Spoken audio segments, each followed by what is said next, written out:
It's Tuesday, and you're watching Main Street Sports Today, presented by Mid-Tennessee Bone and Joint. I'm Chris Yao, joined by Maurice Patton, and we are very excited about today's show because we get to talk SEC football. We are starting the SEC previews, and they'll go all the way up to the kickoff in Nashville, not at Pearl-Cohn High School, by the way.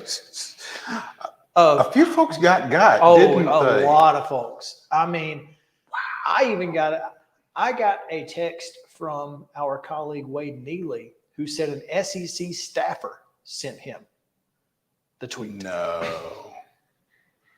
Surely they sent it as a joke, as a gaffe, right? I don't know. That's just what he said. And, it's Richard G. West, for those of you who don't know, not a real Twitter account. Who I have blocked. It is a real Twitter account. It's a real account. Just not a real account. Not a media person. They are a parody account, and you got to be careful.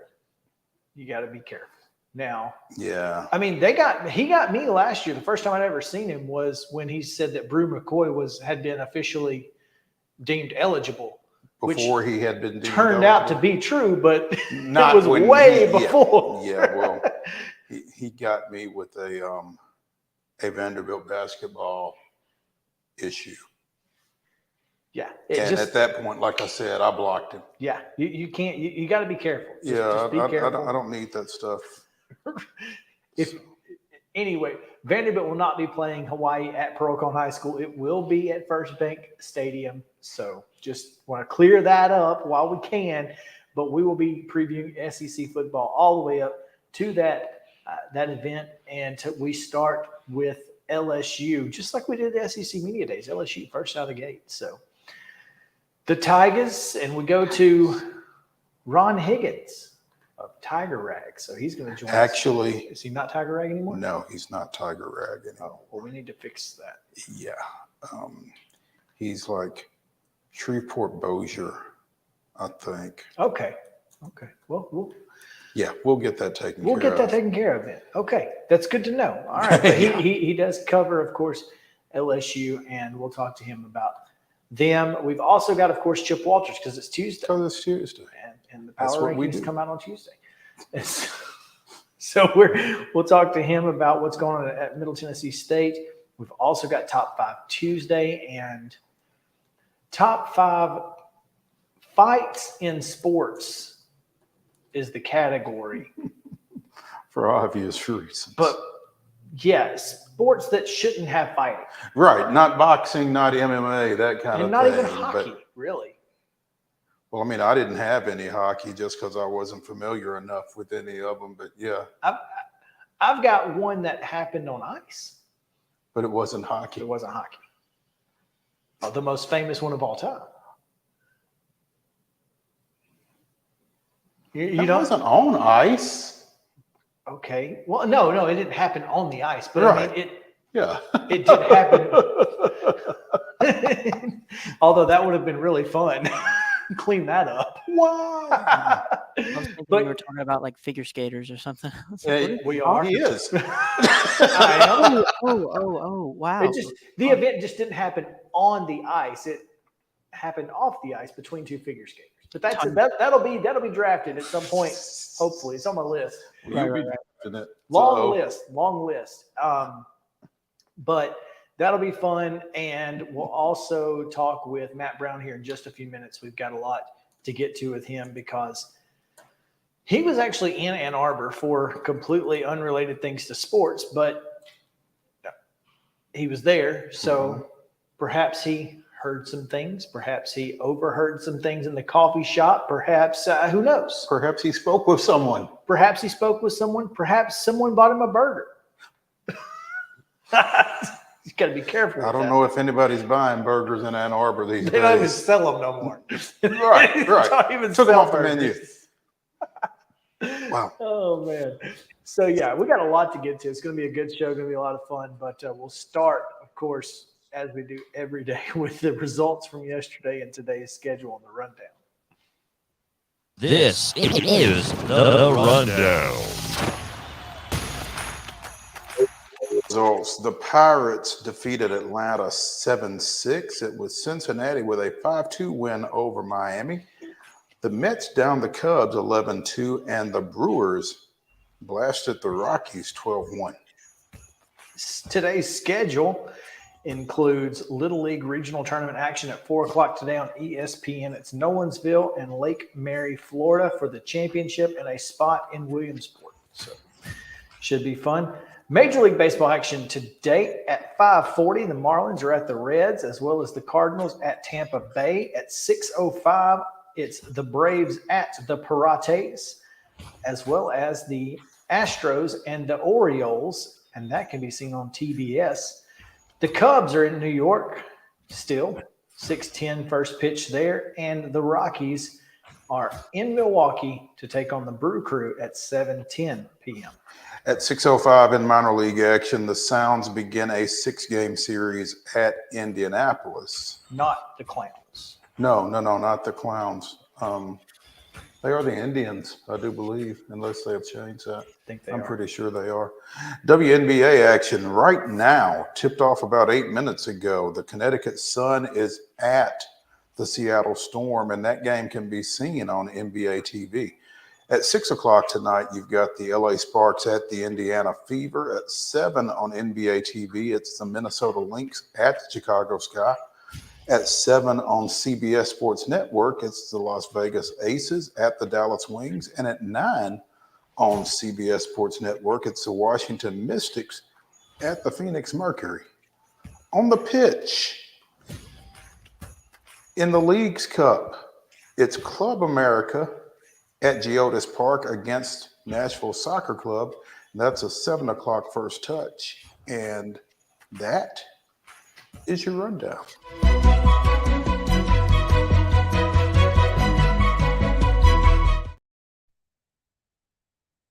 Top stories brought to you by our friends at Piggly Wiggly, as it is each and every day here on Main Street Sports Today. Piggly Wiggly has your daily fresh hand-cut meats. They also, of course, have their daily lunch specials, meat and 2 vegetables or 3 vegetables and a dessert, or how many, I mean, really just whatever you want. They'll make it for you. And it's fantastic food. And of course, they've got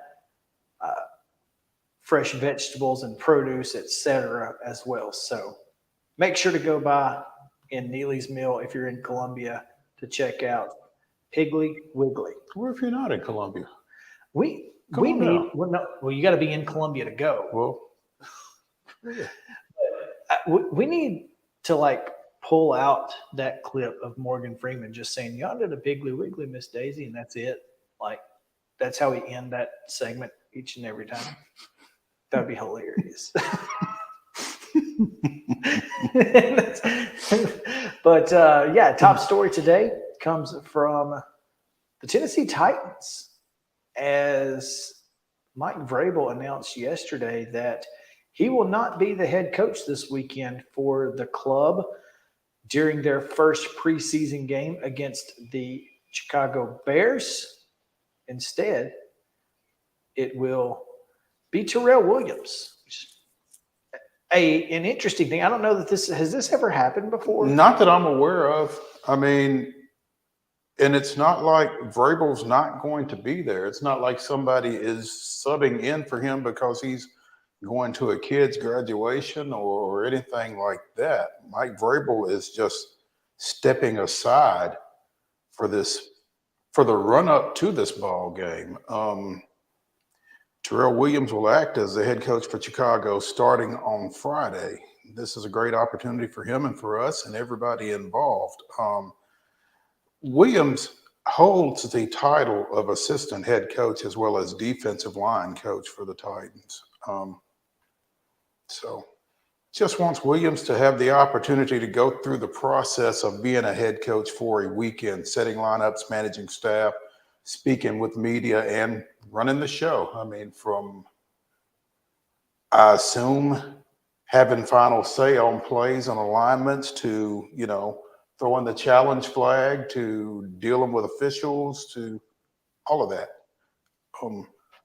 Vrabel said, I just think that him dealing with and talking with the trainer, just handling things with the roster and discussing those things with the assistant coaches and how we want to play the game, let him make those decisions in the game. I do think it will be a great opportunity, well-deserved, and just something I wanted to do. So according to this article on yahoosports.com, which was the first thing I came up with when I Googled Terrell Williams. Defensive. Is it Terrell? I think it's Terrell. I think so. I think it is. Defensive assistant Clinton McMillan will take over Williams' regular role of overseeing the defensive line. So is Vrabel just going to be out there in the backfield like in Pee Wee? Just kind of hanging out. he's going to be up in the booth with Amy and Rand just chilling. Man, look down there. I feel like Vrabel is going to be on the sideline somewhere. I just don't. It's not really. I don't think it's specified what he's going to be doing because I don't think he's specified what he's going to be doing. It's an interesting concept, though. It really is. And I tell you what, I think it creates some intrigue for a preseason game that otherwise would have very little. I had no intention of watching the Bears and Titans in the first preseason game for either team. And I'm still not sure that I will, but I'm more likely to now. Just because I want to see, as much as anything, again, I want to see what Vrabel's going to be doing. But I also kind of want to see how this plays out with Terrell Williams. And I'll be interested to hear running up to the game and after the game what he feels like the significance of this was or is. Now, if you do want to watch it, it'll be on WKRN News 2. You'll hear Paul Burmeister and Charles Davis, along with Corey Curtis. I'm not sure who Paul Burmeister is, but I do know who Charles. Well, I know who Paul Burmeister is, and I also know who Corey Curtis is. Oh yeah, everybody knows who Corey Curtis is. So that's no. Okay, so here's what's interesting. So you say it's on WKRN. WKRN is currently not on DirecTV. Ooh. Guess you'll need, and I wonder if it's blacked out on NFL Plus. I don't know, but WKRN has not been on DirecTV for a good month. I've seen that, and this is not good leading up to college football and NFL football season. Yeah, not having the ABC affiliate available with college football right around the corner is not a good thing. DirecTV needs to get that dealt with, or ABC needs to get that dealt with all due haste.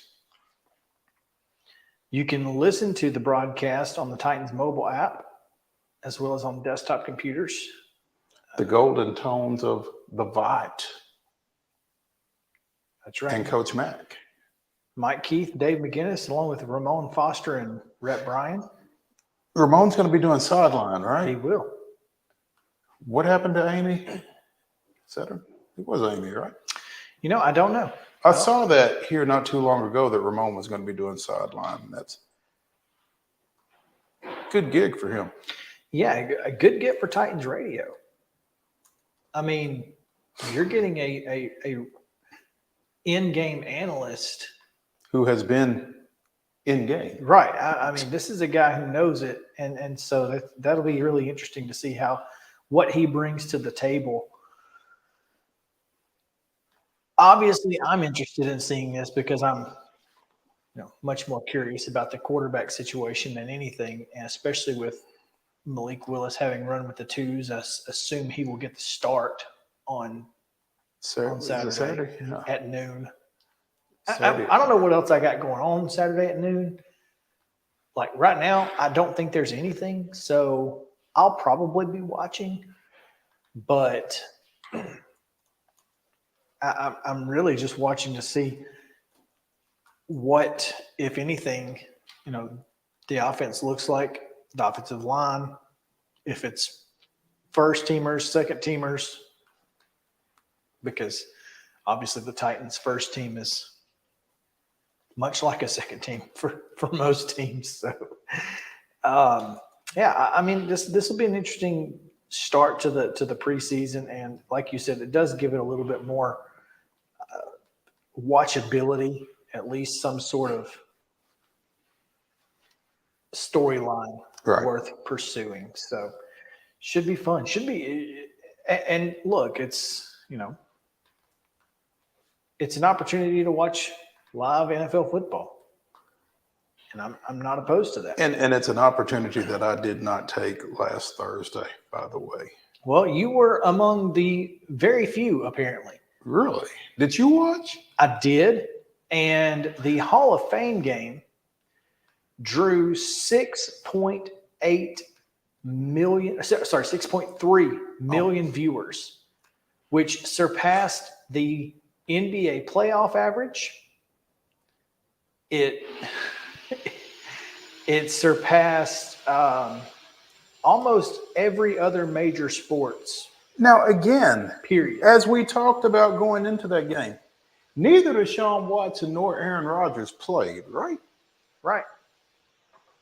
What were you watching? Who were you watching? Why were you watching? Okay, but what else were you? What else could you have watched? That's the real question. Outside of baseball, Paint dry? so There's going to be plenty of football that means something here in a month or less. Why? because there's nothing else. As we've told you on the rundown every single day, there's literally nothing else. I will say this. I thought this was interesting.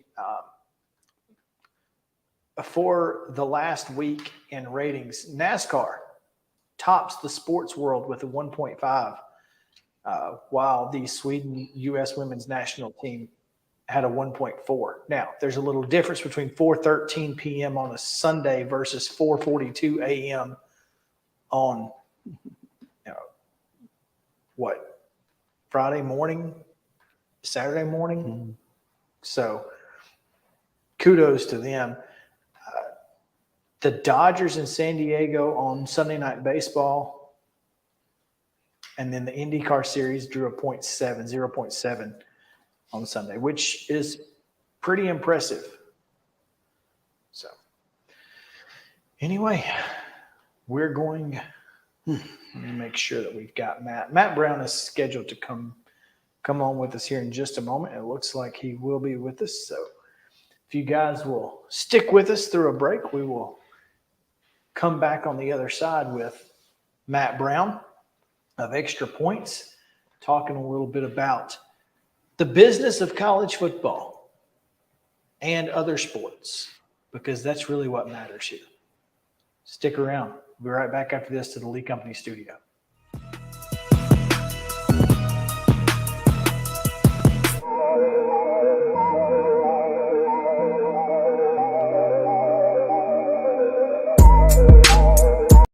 Mid-Tennessee Bone and Joint treats your orthopedic injuries and existing conditions. Our trained physicians will get you back in the game faster. Contact us at 931-381-2663 or www.mtbj.net.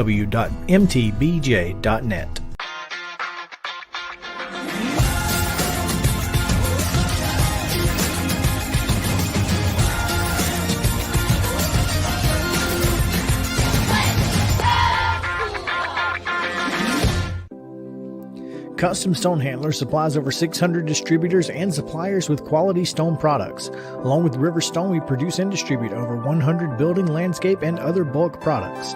Our goal is to provide quality products, service, and partnerships to ensure our customers' success. We firmly believe that the measure of any person or company is how they treat other people and customers. Give them a call at 931-490-4990 or visit CustomStonehandlers.com.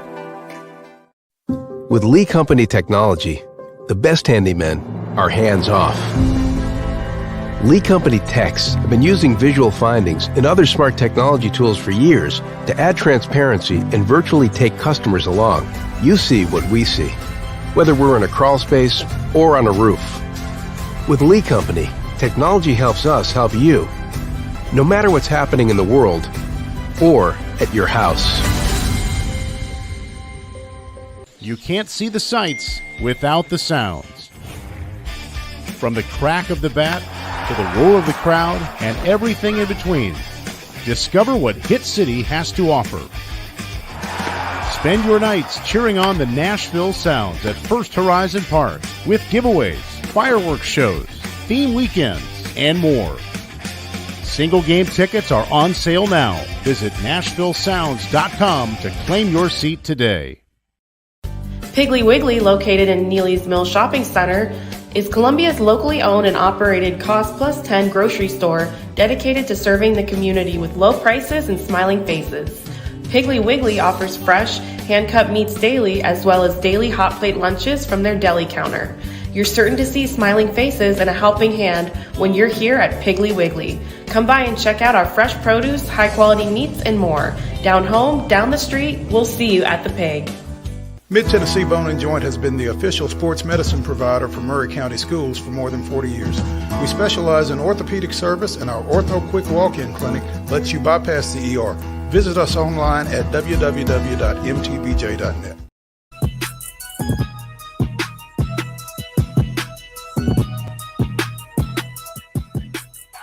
Welcome back in Main Street Sports Today, presented by Mid-Tennessee Bone and Joint. Chris Yao, Mo Patton, coming to you live from the Lee Company studio right here in Columbia, Tennessee.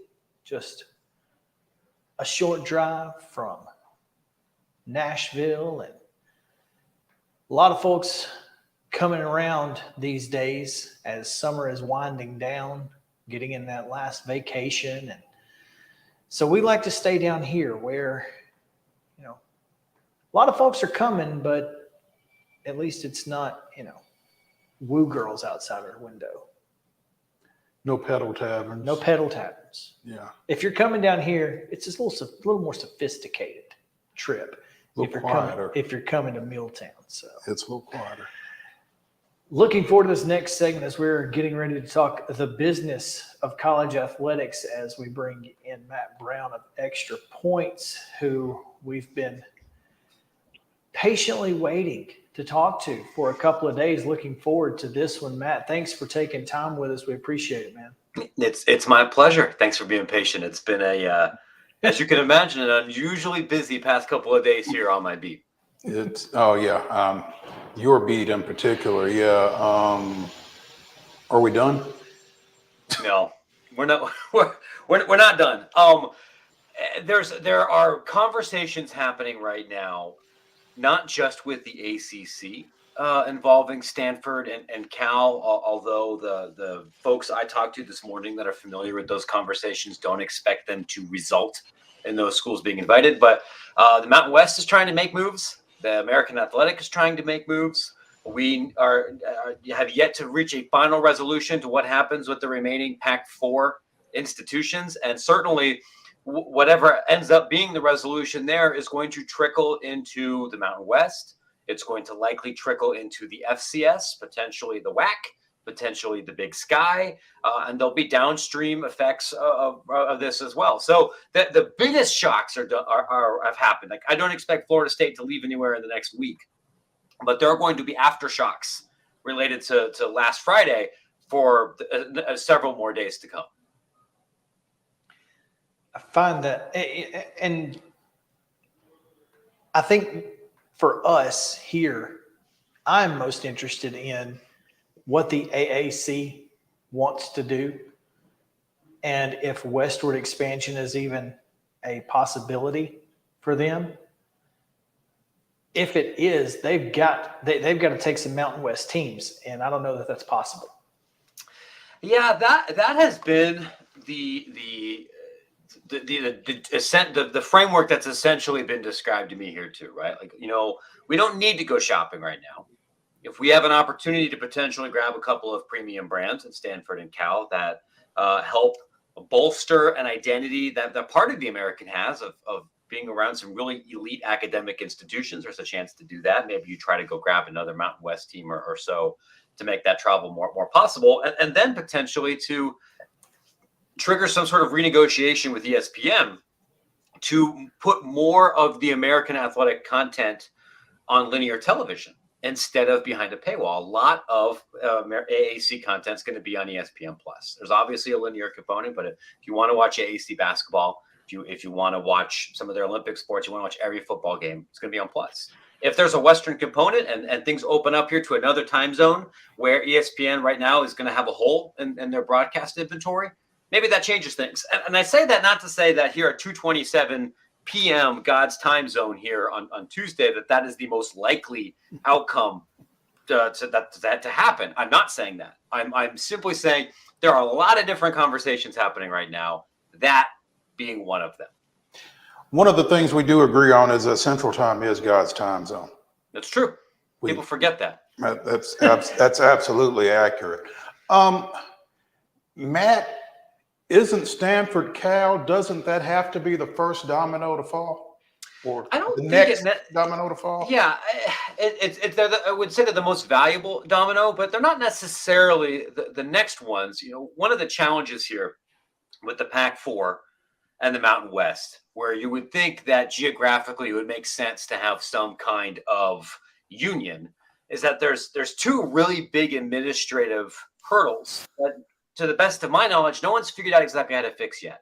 One of those is does it become the Mountain West, the Pac-4, or something else? Because both leagues control very important money that nobody really wants to give up. The Mountain West is going to be sitting on a nice pile of NCAA tournament units, in part because San Diego State made the dang championship game.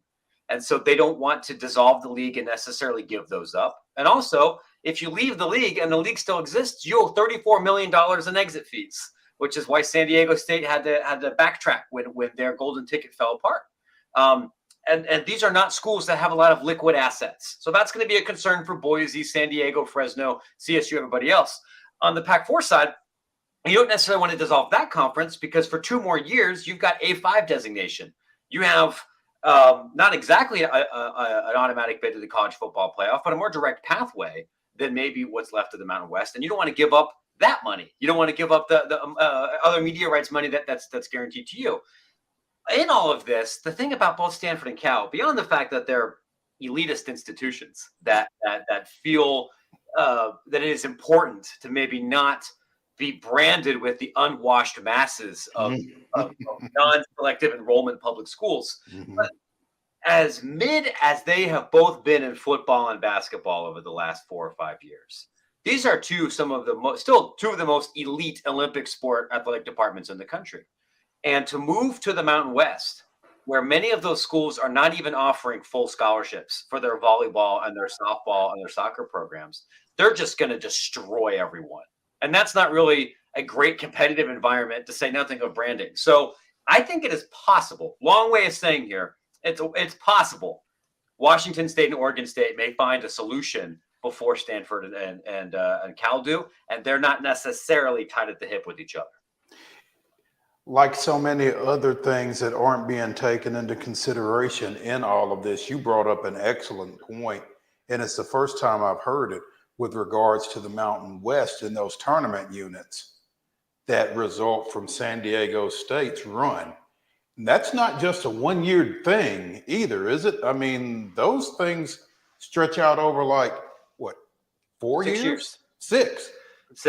6 years. And I'd have to go to double check the math. I think that's going to be a story for later this week. I think the Mountain West is still owed multiple tournament units from previous years, because it wasn't that long ago they sent like 4 teams to the tournament. Like, I know nobody, advanced very far, but in practice, like per school, that comes out to close to $1 million a year when you add in all of those units from previous years before. That's not existential money, but it's definitely enough money to bring in a bunch of attorneys and figure out what can we do to maintain all of this as much as possible. And as as of the last time I heard from industry people, there's not an obvious solution yet.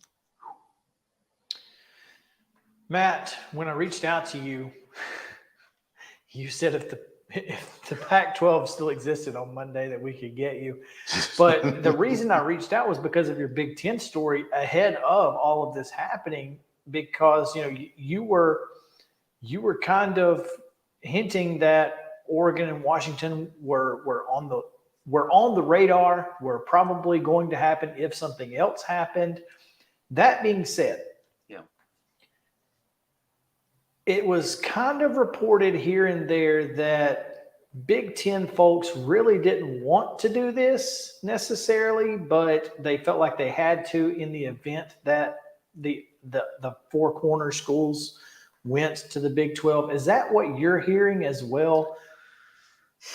I want to think of the best way for me to answer this in a way that is compliant with FCC regulations over what you're allowed to say over the airwaves. Look, we're on the internet, man. Nobody cares. No, okay. Well, I mean, I don't want to. But yes, we don't want to get in trouble. I don't want to cuss too much here, but I will say this: Big Ten administrators and presidents were very happy to tell that line to people like me and people like other national reporters. I do not believe it. There was no gun from Indianapolis. There was no gun from George Kliavkoff or Brett Yormark or anybody else that forced the Big Ten to take these schools. They had all of the television money, demographic information, all of the ratings breakdown, all of the stuff. They've had it for a year because they've been meeting since last summer. I wrote about it. I've even seen some of the numbers. I haven't seen all of them because they're proprietary, but I've seen some of them. And I know there wasn't such an enormous jump in money that it made sense to do this immediately, especially considering the significant costs, which Big Ten officials knew. And we even saw this, I think, yesterday. A regent at the University of Michigan was like, hey, guys, this deal sucks. This deal increases travel and makes the experience of our athletes worse. We understand that fans here don't like it, but sucks that we had to do it. Blame the NCAA. And I say, that's bleeping baloney, man. Like Michigan's president, it's balderdash. It's just baloney. Michigan's president was on that committee of the steering committee. He was the one that leaked to all the national reporters that this was going on. He grabbed the wheel. And it's not like Michigan or Ohio State or Wisconsin need more money to be competitive. All of these schools generate more money than Nicaragua makes as a country every single year. Like, that is not the reason that you're not being successful here. You did it because you want to do it. And if you're going to do that, the honest thing to do is what Big 12 is doing, what Brett Yormark is doing, and just saying, we did it because we wanted to. Not, we did it because we felt like we had no choice to protect the dignity of the student. Get out of here with that. Like, if you're gonna do something that you know is wrong and unpopular, then have the balls and to be in public and own that decision. Don't try to be popular on the internet and mealy mouth it. It legitimately makes me really angry. Clearly, this is why we have Matt Brown from Extra Points on Main Street Sports Today, presented by Mid Tennessee Bone and Joint. For just that type of insight and passion. I love it. Look, and that's the whole thing here is the Big Ten had plenty of money. They had everything worked out. The Big Ten didn't have to do anything. They didn't have to do anything. Now, Yeah. in the event that they didn't, Matt, this is all hypothetical. What would have happened to Oregon? And I mean, would that have changed what we're talking about today on a massive scale?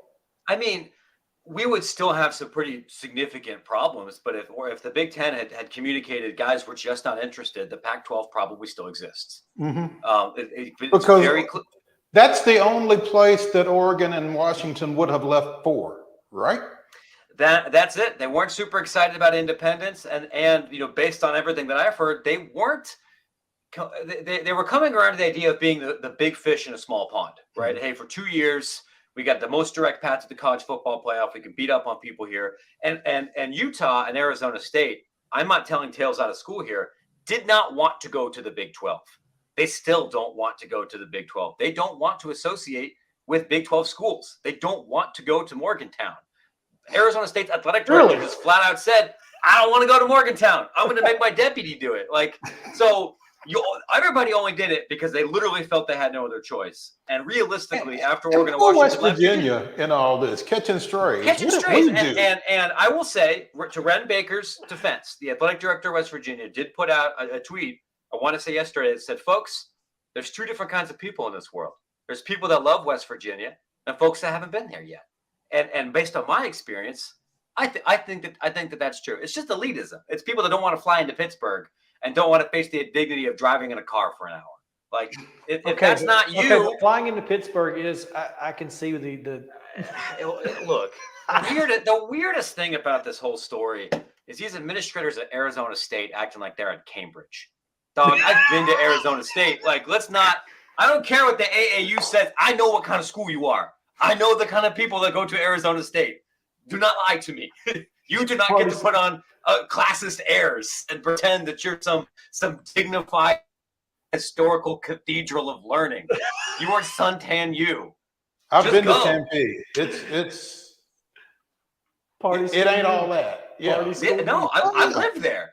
I've lived there. No, it's very frustrating. So again, all this to say, yeah, they didn't want to do it, and they realistically had to do it once Oregon and Washington left, and that was the hesitancy about all of this. Is that will the Big Ten take them or not? And for me, I think anybody in Chicago or Indianapolis or in the Big Ten sphere that tries to say that we had no choice is simply not being honest with you. Just own the choice that you made.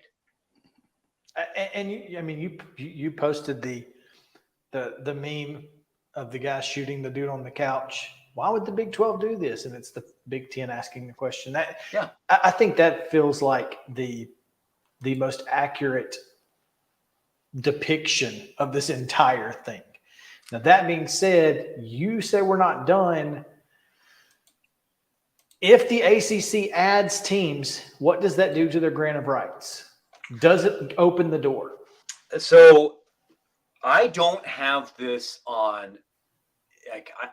Jim Phillips has not clarified this with me, and I have not seen this read or heard this from a specific athletic director. What I've heard from consultants is, if you add Notre Dame, sure, we can redo the grant of rights, and that's it. Like, if you add Connecticut and West Virginia and the Big East Friends and Cal and Stanford, we might adjust your individual payout. Adding Cal and Stanford would add more revenue to the ACC network because it would improve carriage distribution in San Francisco and probably Sacramento. ESPN would be happy about having a late night television window, but they're not going to redo the long-term television deal. So it doesn't fundamentally change the stress and the tension between Florida State and, to a lesser extent, Clemson and the rest of this league. And that is one of the many reasons why I don't think it ultimately happens, because as much as would be excitement about associating with those brands and maybe elevating some of your Olympic sports, it would be a lot of travel and a lot of a headache for something that ultimately doesn't solve your key problem. Where does Florida State want to go? That's what They want to go somewhere, but where? I wasn't going to ask where does Florida State want to go, but I was going to ask who wants Florida State? JP Morgan. Clearly. Or at least their money, right? That is the $500 million question. And because I don't think the SEC does. I don't think the SEC benefits from Florida State. I don't think either the SEC or the Big Ten do at this point. And I haven't heard either read anywhere else or heard directly sourced that there's any university president in either league that's openly pining for Florida State. It would make each league a little bit more money, but it also brings a bunch of other problems. And I don't mind saying this, even though it might be controversial in this market. Now is not the time for Big Ten presidents to want to work with a public school in Florida for reasons that have nothing to do with football. That will make the governance of this league harder. That might be a conversation you have in 2 or 3 years if maybe you got a different governor or you have some different folks working in the Department of Higher Ed. But listen, we already saw political tensions nearly tear this league apart over COVID. And now you just added 2 more deep baby blue governors and states and then boards of regents that are going to be governing your school, bringing into a league with Iowa, Nebraska, and Ohio.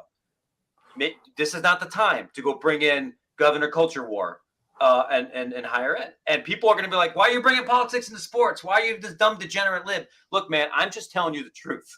These are the kind of things that matter to presidents. And I could tell you they are things that matter in realignment because I know of specific examples where it's happened at the mid-major level. And if you don't talk about it now, you're going to wind up talking about it on the back end. That's exactly it. If you pretend that those issues don't happen, aren't a concern, and then you sit down for the first president's unit, and you have some legitimate governance problems, and this has happened in multiple leagues that I know of. So I'm willing to concede that Florida State may know something here that I don't. But I will say that to reach out to institutional investors and potentially private equity to finance that change is terrifying.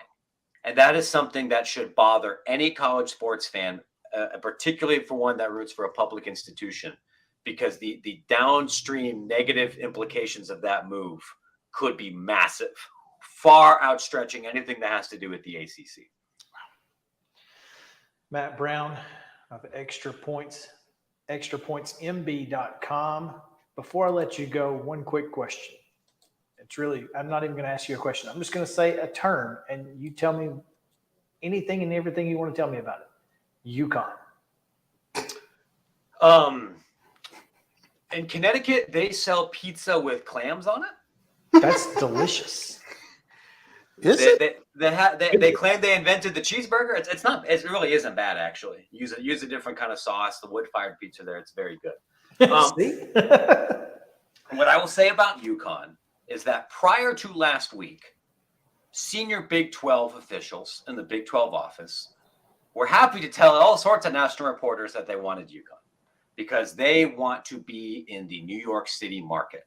And they think that betting on college basketball and betting on New York as a way to make the Big 12 younger and more relevant to youth culture is very important.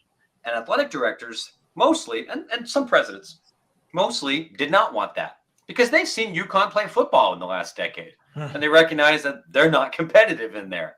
I also know that at the campus level and at the Big East level, there were a lot of people that weren't super excited about that because UConn fans like watching UConn play teams that they've heard of and that they have some kind of connection to, not Oklahoma State.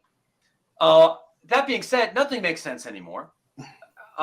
I think it is dramatically less likely that UConn goes to the Big 12 now that the Big 12 is already going to be at 16 teams, or has already done their expansion. But that the fact that the New York guy wants to be in New York is not a secret. And if the Big East's next television deal doesn't go super well, that's a school to keep an eye on. Gotcha. So not for a little bit anyway. All right. Well, there you have it. That is. I think what I'm taking from Matt Brown at this point, though, is nothing's off the table. Can we just redraft conferences every 5 or 6 years and just be done with this thing?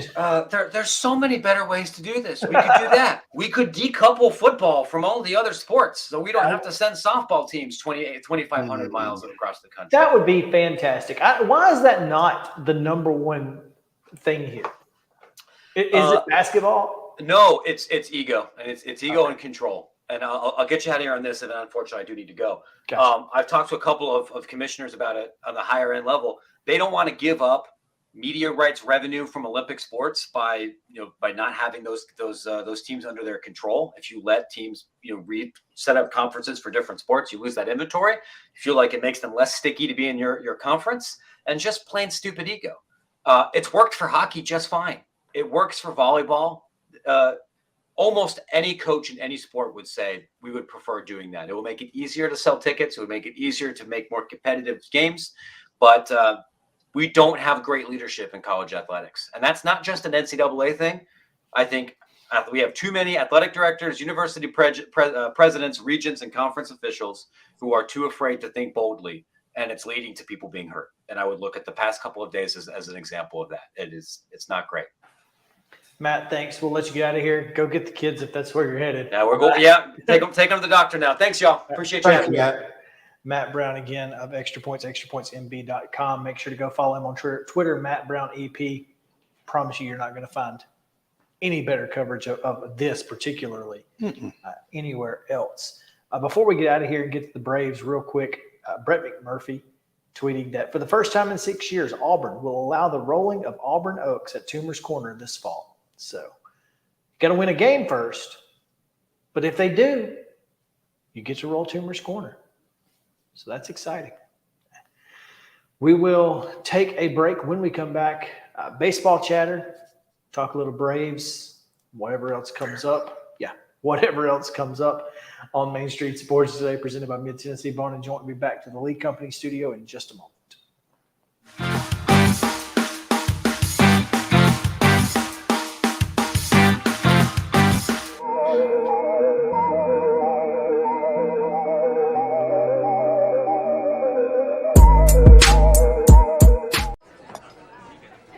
You've been putting back a few, and a few becomes a few too many. For a moment, you think about calling for a ride. Nah, you live nearby. What's the worst that can happen? You get pulled over, your insurance goes up, you lose your license, you total your car, you kill someone. There is nothing better than drinking an ice-cold beverage while taking in a Nashville Sounds baseball game. Hi, I'm Stephanie Miller with Mornings on Main Street. The Nashville Sounds and Main Street Media Television have teamed up to promote Sunday Family Fun Day here at First Horizon Park, each Sunday home game. Just go to your favorite Main Street Media website and click on Sounds Main Street Media Day banner to register to win free tickets. And then we'll see you here at the ballpark. Tired of hanging lights every year? We get it. That's why Southern Nights is here to help. We install programmable lighting on your home or business so you can enjoy beautiful, customizable lighting all year round. No more ladders, tangled lights, or cold nights outside. We do the work, you do the celebrating. Call Southern Nights today and take the hassle out of holiday lighting forever. For a free quote, give us a call at 931-241-3074 or visit our Facebook page at Southern Nights. Let your child play like the pros this fall season and join Titans Flag Football in their NFL Flag Football League. Titans Flag Football is no contact, easy to learn, convenient with teams meeting once per week for practices and games on Sundays. And we cannot forget it's ridiculously fun. Teams are co-ed with ages from pre-K through 8th grade in select locations across Middle Tennessee. Visit TitansFlagFootball.com and sign up before registration closes on September 4th. Let's play together and win together this fall season with Titans Flag Football.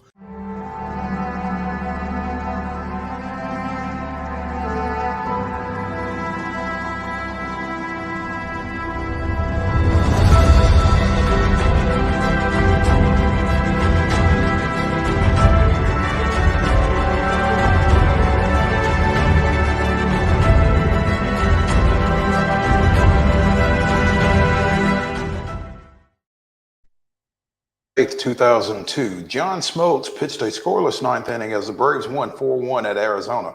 earning his 40th save of the season in Atlanta's 114th game. It marked the fewest team games required by a reliever to reach the 40-save milestone, 3 fewer than St. Louis's Lee Smith in 1993, and 4 less than the White Sox Bobby Thigpen when he set the major league record of 57 in 1990. Smoltz finished with 55 saves, then the second most in MLB history and currently 4th all time. That was this day in Braves history. This day in Braves history. Always love a good John Smoltz reference. Wish we could have gotten into a save situation last night. Last night was. I'm telling you, there's something in the juju right now. I mean, it's like somebody said on Twitter yesterday. I mean, Max comes back and throws 6 shutout, and everybody else forgets how to pitch. Just completely forgets, as if it was, it's just okay. Max is back. We don't have to do anything. We're good, right? We're good. Max Are we good? Max is back. Okay, cool. Except except we're not good. Pittsburgh did to Atlanta what Atlanta has been doing all year with that 6-run third inning. Yeah, right. And I said and nothing else, basically. But yeah, I mean they get one more run the rest of the game, and that one more run came right after Atlanta scored 4 in the top of the 4th, which was necessary because the final score was 7-6. So the Braves did all they could offensively to try and get back in this thing, but Acuna in the 9th with just a hair short. He just got under that ball. Just missed a chance to go deep, and if that ball falls, we're tied because Albies goes yard in the next AB. By the way, Ozzie Albies has the most home runs of any second baseman in Major League Baseball. Just want to put that out there. And it's again. Baseball's streaky, man. Baseball is what it is. I feel like this team probably just needs a couple of those days that they're going to get in the next week. Just a couple of days off to kind of regroup and.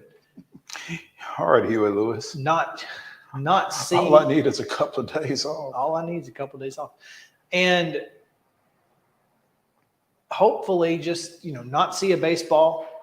Well, it's going to get worse before it gets better if that's the issue then, because again, they've got 3 more in Pittsburgh over the next 3 days. They go to New York for 4 against the Mets in 3 days, and then they come home and they've got 3 against the Yankees before they get an off day next Thursday. I thought they don't have an off day between the Mets and Yankees? Nope. They play 4 at the Mets Friday, Saturday, Sunday. Then they come home and they play the Yankees for 3 Monday, Tuesday, Wednesday before they get an off day. For some reason, I was thinking yesterday you said they had an off day in there. No, they have an off day next Thursday and the following Thursday. Gotcha. Yeah. Well, it could get worse. I mean, this is hopefully you would think the Pirates and Mets would be, good for what ails you, but I don't think the Mets are going to be good for what ails us because I think the Mets would like nothing better than to twist the knife when you get in there. I mean, we're not going to the playoffs, but we're going to make things miserable for you kind of thing. Now, I don't know who they've got that can make things miserable when Scherzer is gone, when Verlander is gone. They just sent Brett Beatty down. Yeah, I was gonna say. I mean, they might want to do that, but can they? But I don't know that they can do that. Of course, the Braves have not been very good against teams that aren't very good. Very good. Now that being said, except in the National League East division, they've been superb against the National League East from top to bottom. and you feel like that's something that needs to continue. Obviously, Strider goes out and has one of his rougher performances. One of? Maybe the worst of his career. I don't know. I mean, outside the first 2 innings, he was fine, and then the next thing you know, he gets 2 outs in the third and cannot get out of the inning. Retired first of 6 of the first 7 batters he faced, and just went from sugar to something else. Salt. We'll just go there. Yeah. And I mean, I just kept, I saw the triple that scored a run. I was like, okay, whatever. He'll get out. He has 2 outs. He'll get out of it, right? Mm-hmm. And then nope. It it just kept piling on, and I thought, this can't be right. Still in the bottom of the third, there's 2 outs. There were still 2 outs for a while. For a long time. In fact, I think they might have scored all 6 with 2 outs. They did. Scored all 6 runs with 2 outs. Tough. Get it out of your system now. Yes. Now, to what we talked about yesterday, the NLDS schedule has been released. And game 1 will be on a Saturday, game 2 on Monday, game 3 on Wednesday. Oh, good Lord. Saturday, Monday, Wednesday? Saturday, Monday, Wednesday. So you could conceivably throw your game 1 guy in game 3. If you wanted to go on short rest, you could. It's 4 days. Sunday, Monday, and 3. Yeah, it'd be short rest. It'd be 1 day short. Yeah. But if you wanted to, you could. But if you don't, game 4 is on Thursday. That's regular rest for your game 1 guy. So you're talking Fried, Strider, whoever's got the hot hand. And you can really Fried. And you feel like you can afford to lose that, even if it is because you got Fried in game and Strider 4. in 4 and 5. Now that might. Now the question becomes. You're right. But if you can get away, I mean, do you go Fried, Strider, and then everybody in game 3? Elder, Morton, whoever else? I think you go Elder, because you could come back. You've got Morton in a elimination game has been money. Now again, this is pre broken leg, but I mean, to me, the NLDS sets up perfectly. Now the CS, you got to win 4 games, and you can't rely on Fried and Strider to win all 4. Yeah, somebody else is going to have to do something. Somebody else is going to have to. Now, that being said, to me, this particular Braves rotation from starters and relievers is set up to be as good as anyone, as good as they've ever been. And Dylan Lee is coming soon to a mound near you. As is Jesse Chavez, potentially. So give me those 2 in my bullpen. Get rid of a couple of guys that do not need to be there, like Ben Heller, probably. Well, Heller's already down, right? Oh, he may be. That's a good question. Is he? I think Heller went down with the last. I think Heller went down when they activated Matt. Brad Hand. Maybe. Nah, they didn't trade for Brad Hand to not use him. No, I'm saying, but No, that's what I'm saying. Oh, no. He went down No, with I think Heller went down when Max was activated. Okay. Well, it's very possible. Yeah. But who would you pull out of that bullpen at this point? Who's going to have the mystery forearm strain? Colin McHugh. And maybe even Michael Tonkin. I don't know. Tonkin pitched okay yesterday. He pitched okay. Didn't pitch great. But right now, Kirby Yates has been really good. Pierce Johnson has been quietly good. Mm-hmm.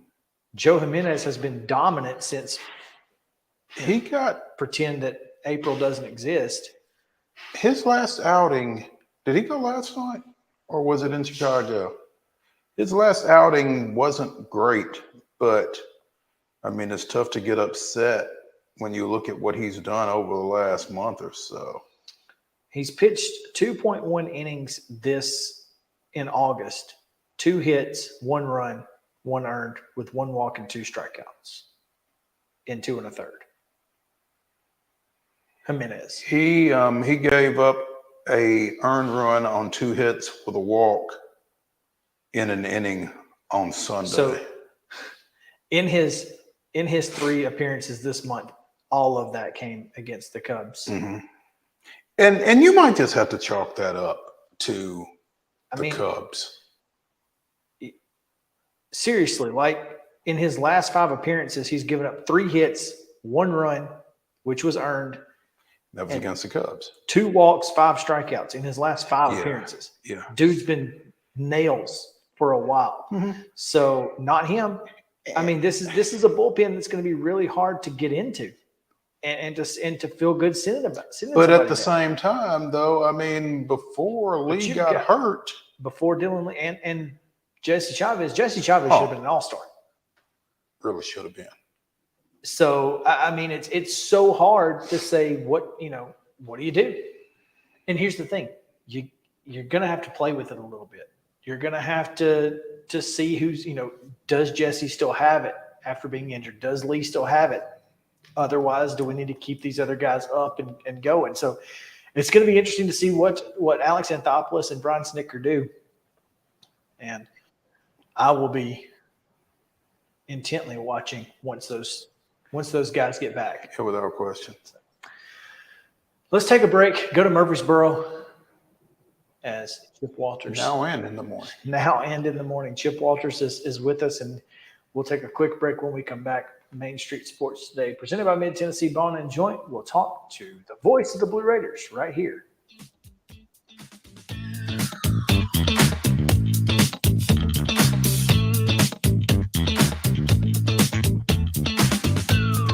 Mid-Tennessee Bone and Joint treats your orthopedic injuries and existing conditions. Our trained physicians will get you back in the game faster. Contact us at 931-381-2663 or www.mtbj.net. With Lee Company technology, the best handymen are hands-off. Lee Company techs have been using visual findings and other smart technology tools for years to add transparency and virtually take customers along. You see what we see, whether we're in a crawl space or on a roof. With Lee Company, technology helps us help you, no matter what's happening in the world or at your house. Jones & Lang Sporting Goods here in Columbia has been outfitting teams, officials, and anybody else from T-ball to college for 50 plus years. Be sure and check them out at 931-388-8060 or online at jonesandlang.com. Jones & Lang Sporting Goods, the look of a winner. Zion Christian Academy, zioneagles.org or 931-388-5731. You can schedule your appointment. Go tour their campus. It is beautiful over there, and you're definitely going to want to see it. Again, it's zioneagles.org. Give them a call, 931-388-5731, and schedule your tour today. Did you know that up to 80% of us will experience back or neck pain during our lifetime? Many of you are offered surgery or addictive pain pills to relieve your chronic pain. At the Dr. Gill's Center for Back, Neck, Chronic Pain Relief, we have been leading the way to better health, naturally, and have helped tens of thousands of people right here in Middle Tennessee for the past 30 years. I came to Dr. Gill about 10 years ago after my local doctors recommended surgery. I knew about Dr. Gill and wanted to see if he could help me. 10 years later, I am pain-free, no surgery, and no pain pills. Surgery is scary, and over 40% of all back surgeries fail, creating a cycle of surgery and pills. There is a safer solution to your chronic pain. Make the call to the Dr. Gill Center for Back, Neck, Chronic Pain Relief today and get your life back. This office visit is normally $299, but call today and receive your initial consultation, report of finding for just $49. But hurry, this offer won't last long. Call 615-768-8743. That's 615-768-8743. You can't see the sights without the sounds. From the crack of the bat to the roar of the crowd and everything in between, discover what Hit City has to offer. Spend your nights cheering on the Nashville Sounds at First Horizon Park with giveaways, fireworks shows, theme weekends, and more. Single game tickets are on sale now. Visit NashvilleSounds.com to claim your seat today. Mid-Tennessee Bone and Joint has been the official sports medicine provider for Maury County Schools for more than 40 years. We specialize in orthopedic service, and our Ortho Quick Walk-In Clinic lets you bypass the ER. Visit us online at www.mtbj.net.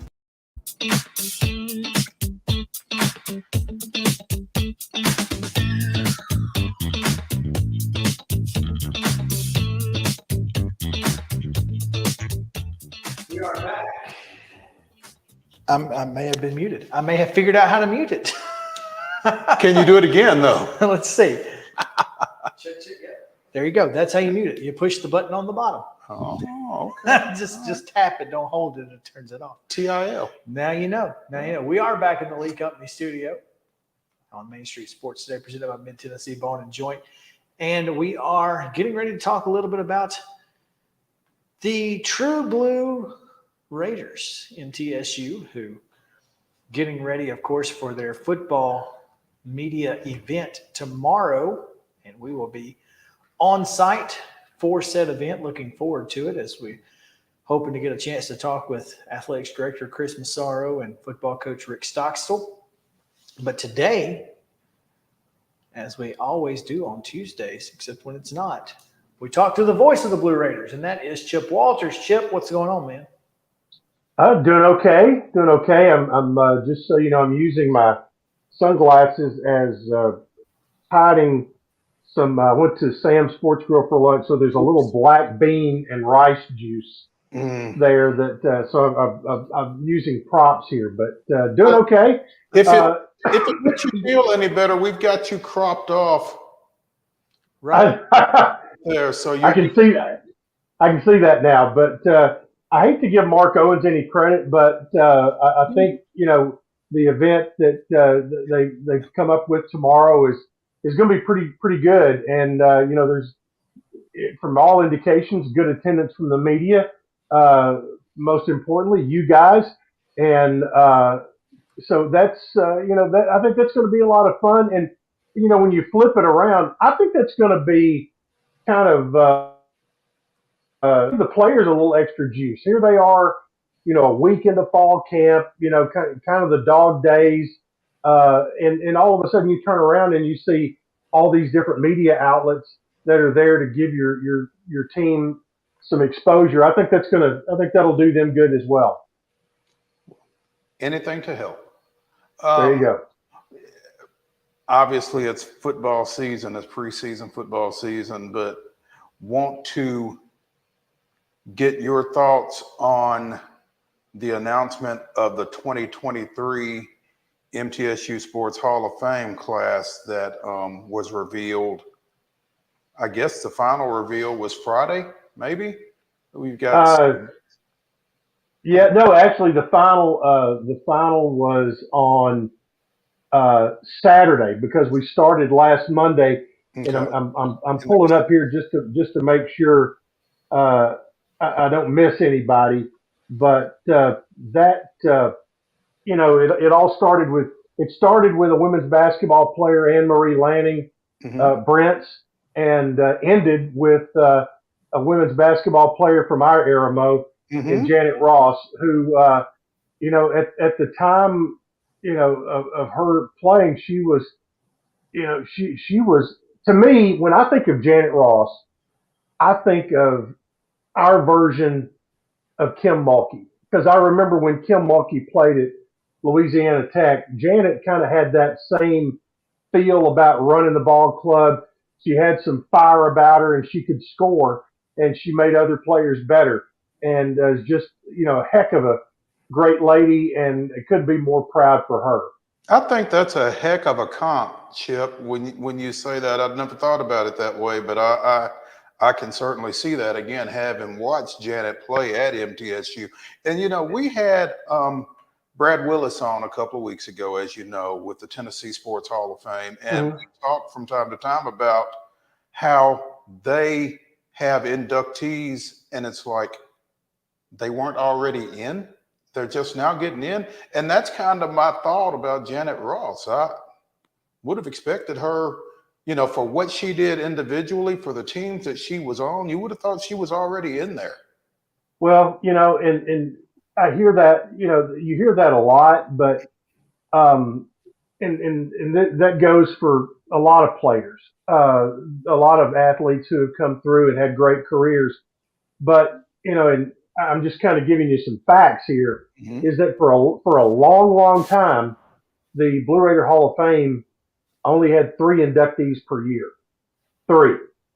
Now it's up to 5 plus a potential 6th inductee each year. We have a committee that's, I can't remember the exact name of it, but it's basically kind of the old timers committee, where people, number one, to be inducted into the Blue Raider Hall of Fame, you have to have been gone for 10 years. So that kind of allows your career to be put in perspective over time. To marinate a little bit. And I think that's good.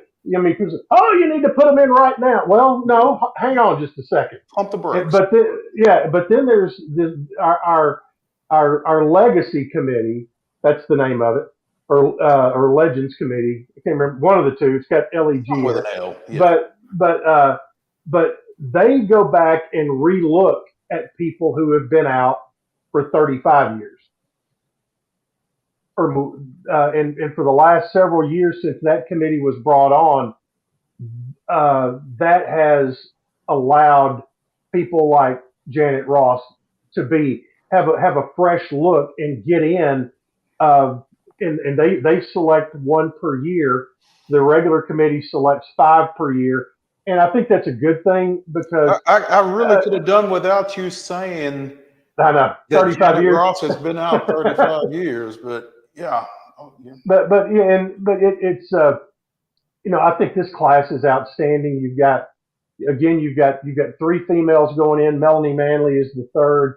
You've got a great defensive lineman in Jeff Littlejohn. You've got LaRon Dendy going in, who also is historic, and you've got a great tennis player going in.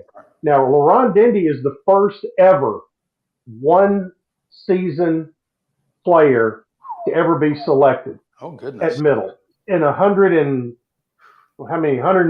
some odd years now. He is the first 1-season player, 1-year player to be selected. But it was thought of by the committee that his impact on the trajectory of men's basketball when he came here was so significant that he certainly deserved it. And I'm telling you, he is fired up about it. And the thing is, the impact that he made, and now we chime in, and that really tells me that was a great decision for LaRon to go in, because they have all come, to his support, and hey, can't wait to be.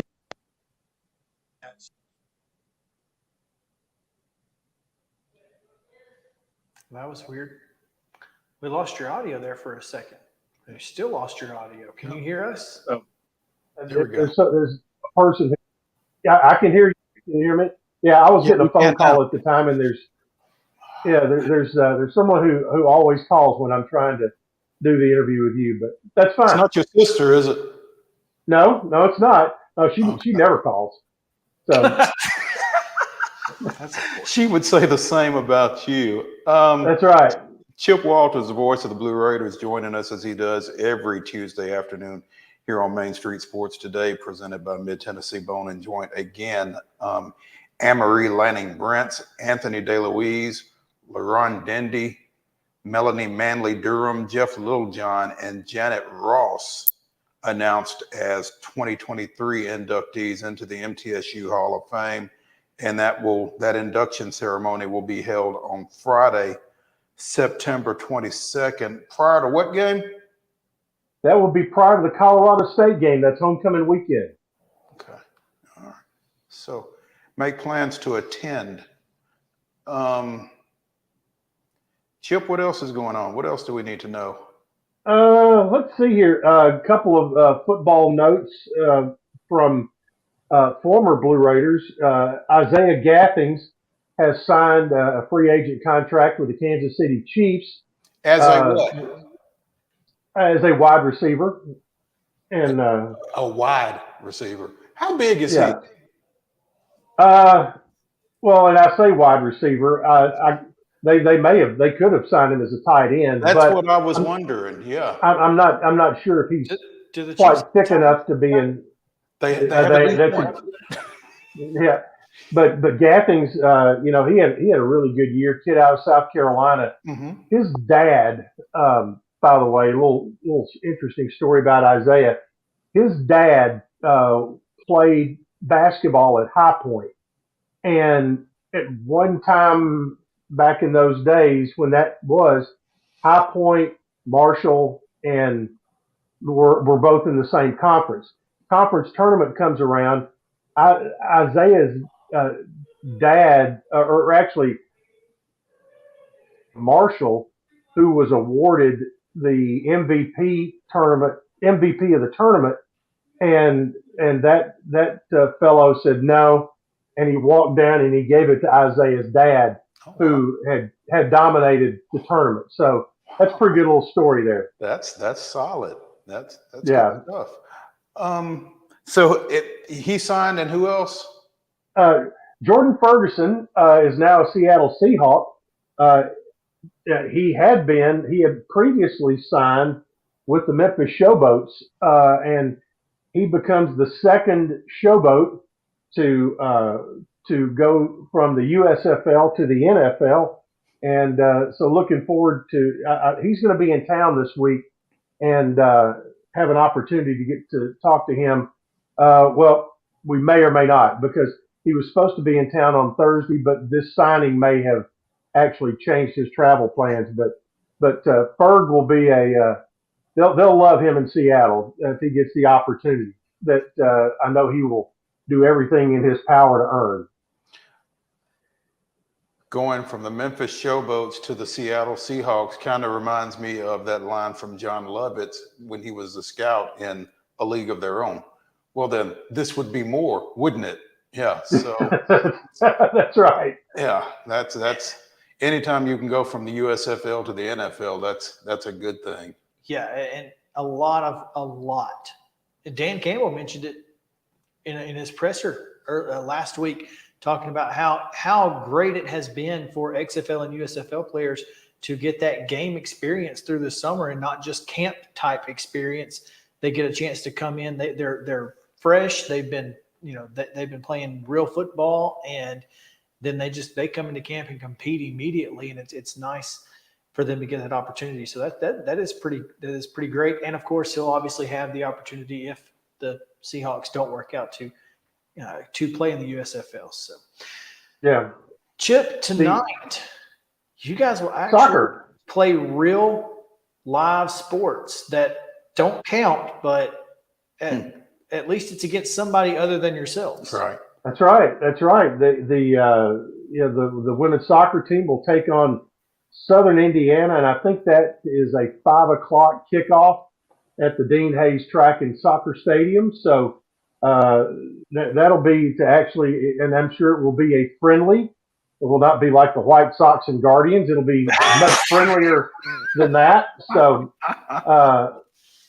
that'll be the weather's really nice outside today. It's not very humid, so looking forward to that. And they'll do that and get that going for real. I saw them; they've been out in their training sessions, and sometimes you remember we always think about football fall camp, but the soccer ladies get there about the same time, as does volleyball, and they've already had some inter squad stuff. So it's getting to be that time. I mean, Middle and Alabama kick off 3 weeks from Saturday, and at Bryant Denny, and that is creeping up on me quick. And I've got 8 days in there next week where I'm going to be gone. So I've already started doing some preliminary work on my stuff and working on preliminary charts, things like that, and looking forward to practice tomorrow. So to get to see,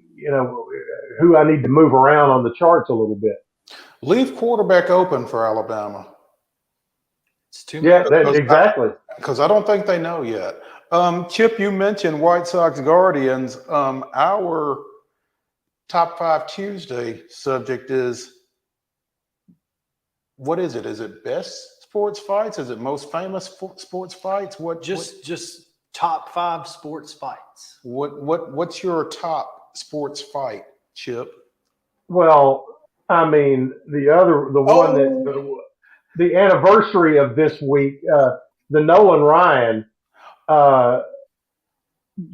just blasting our buddy with the Texas Rangers Robin Ventura. Yeah, Robin Ventura. It's not been a great week for White Sox. You know what? Robin Ventura is going, thank you, Tim Anderson. Let me send you a fruit basket. Took some pressure off of me. Yeah. They said it was the only time Robin Ventura ever had 7 hits in 1 inning. And yeah. Hey, as you answered that, there was one in Atlanta. You had the one back in the 80s, but the one that you and I both saw was the middle Tech. That's where I thought you were going. Yeah, as Tech calls it, mayhem in Murfreesboro, and it is. The thing is that my pal Kyle Turnham tells me that same year there were in Cookeville there was also a fight that on the floor was just a kind of a minor skirmish, but right before halftime, and both teams got up in that hallway. Because there's only one entrance to the floor at the Eblin Center. Correct. So both teams have to go off at the same end. Yeah, and they both got up in there, and it broke out again, and he said was way worse than what happened on the floor at Murphy Center. Yeah. So I think I was actually up there for that for whatever reason, but yeah. It's not pretty. You're short on toilet paper and needed to pick some up while you were there. There we go. Yeah, the Tech Squares. the diplomas. So sorry to any Tech fans listening. Golly, y'all are they catching strays. Hey. Talk about catching strays. Cookeville out here just minding its own business, and you guys came in swinging. I'm sorry, we're middle grads. Just going to have to deal with it. Chip? Yes, sir? Anything else? We don't want to miss anything. Again, Family fun night in Smyrna. 5:30 p.m. at the Lee Victory Recreation Park, right there behind the Jeff Coos Blue Angel Memorial. Beautiful park in Smyrna. They'll have all kinds of stuff like inflatables, all of that. So that'll be Friday night in Smyrna. So, and until I see you again tomorrow, that's all I've got. Until tomorrow. Chip, as always, we appreciate it. And again, we will see you tomorrow, and we'll see you next Tuesday. Make sure you've got your Sharpie handy tomorrow. Oh, okay. Well, I'll make sure. By the way, are we supposed to have good weather in the morning? I don't know. I sure I hope so. Otherwise, Yeah. Man, that might change a lot. I mean, A lot. Understand. Yeah. So, it looks like kind of cloudy, lows to mid 70s. I'll take that. Yeah, cloudy's not bad. Yeah. I can dig that. Yeah. Yeah, Exactly. I'll take that all day. Yeah. So Yeah. it's going to be a good morning. All right. There you go. You bringing the donut country? I haven't determined that yet, but I do have a couple of. I got a coupon in the car, so that who knows what might happen. There we go. He's got a coupon. A coupon. A coupon. What do you take? Coupons. Chip, we'll see you tomorrow. Oh man, that's good. All right, let's take a quick break. When we come back, we'll get Ron Higgins of the Shreveport Bossier Journal to talk a little GEAUX, Go Tigers, right here on Main Street Sports Today, presented by Mid-Tennessee Bone and Joint. Y'all stick around.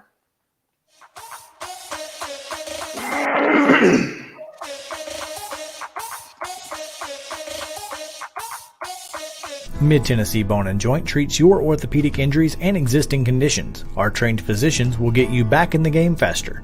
Contact us at 931-381-2663 or www.mtbj.net.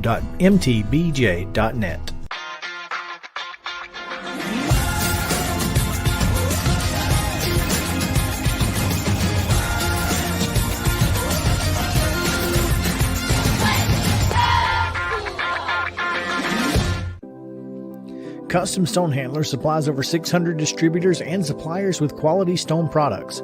Along with River Stone, we produce and distribute over 100 building, landscape, and other bulk products. Our goal is to provide quality products, service, and partnerships to ensure our customers' success. We firmly believe that the measure of any person or company is how they treat other people and customers. Give them a call at 931-490-4990 or visit CustomStonehandlers.com. With Lee Company technology, the best handymen are hands-off. Lee Company techs have been using visual findings and other smart technology tools for years to add transparency and virtually take customers along. You see what we see, whether we're in a crawl space or on a roof. With Lee Company, technology helps us help you, no matter what's happening in the world or at your house. You can't see the sights without the sounds. From the crack of the bat to the roar of the crowd and everything in between, discover what Hit City has to offer. Spend your nights cheering on the Nashville Sounds at First Horizon Park with giveaways, fireworks shows, theme weekends, and more. Single game tickets are on sale now. Visit NashvilleSounds.com to claim your seat today. Piggly Wiggly, located in Neely's Mill Shopping Center, is Columbia's locally owned and operated Cost Plus 10 grocery store dedicated to serving the community with low prices and smiling faces. Piggly Wiggly offers fresh, hand-cut meats daily as well as daily hot plate lunches from their deli counter. You're certain to see smiling faces and a helping hand when you're here at Piggly Wiggly. Come by and check out our fresh produce, high-quality meats, and more. Down home, down the street, we'll see you at the Pig. Mid-Tennessee Bone and Joint has been the official sports medicine provider for Maury County Schools for more than 40 years.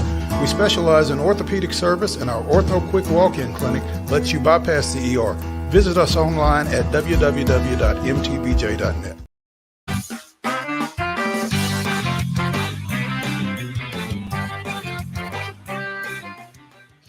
Welcome back in Main Street Sports Today, presented by Mid-Tennessee Bone and Joint. Chris Yao, Mo Patton, and it is time to continue our SEC football previews as we actually begin. Well, yeah, I guess SEC college football previews, beginning with our SEC previews today, and we go team by team between now and is it August 18th? Yes. No, it's 25th. August 25th. I'm sorry. Yeah. August 25th. Between now and then, we'll preview 14 Southeastern Conference teams. Because that's how many there are right now. For now. Exactly. This year. Next year, we have to start this on a Monday, I guess. Or on a No, Friday. we'll have to start it on a Friday. Yeah, it's going to be a lot. So we go now to Louisiana. Gotta love it. To the boot, where Ron Higgins is standing by. Talk a little LSU Tigers. Ron, thanks for joining us, man. How y'all doing, man? We're doing well, Ron. I appreciate you fielding my call in the midst of practice this morning and setting this up. But morning practices are a little bit better than afternoon practices down there this time of year, I would imagine. Yeah, but still really, really hot. It's still probably, it was in the hundreds by the time we got out there. We went out there a little bit late, like about 10:30, 10:45. It was hot. I mean, it's been hot. It's been over 100 degrees now in Baton Rouge, probably for more than a week straight, I'd say. Yeah. But Brian Kelly's been really smart about how he's handled this. They start practice inside for about an hour. Then they go outside for an hour. Today, they stretched it to an hour and 15 minutes. As he said afterward, we're going to try to stretch it a little bit more every day because we know it's going to be really, really hot in Orlando for the season opener. But he doesn't want his guys just, I mean, everybody's in shape, but still in that stun, it's brutal out there. And he wants to kind of get them acclimated to that. I mean, but they've worked out all summer, inside and outside anyway. Was it hot yesterday, Ron? Yeah, it was hot yesterday. And and it was hot and tempers got a little short and had a nice little fight. I think the offense really got tired of LSU defensive tackle Mason Smith just living in the backfield every down because, he didn't play. He played the first series last year at Florida State and hurt his knee and was out the rest of the year. And this guy is an absolute monster. And you can't – he's hard to handle with a single blocker and really tough with two blockers.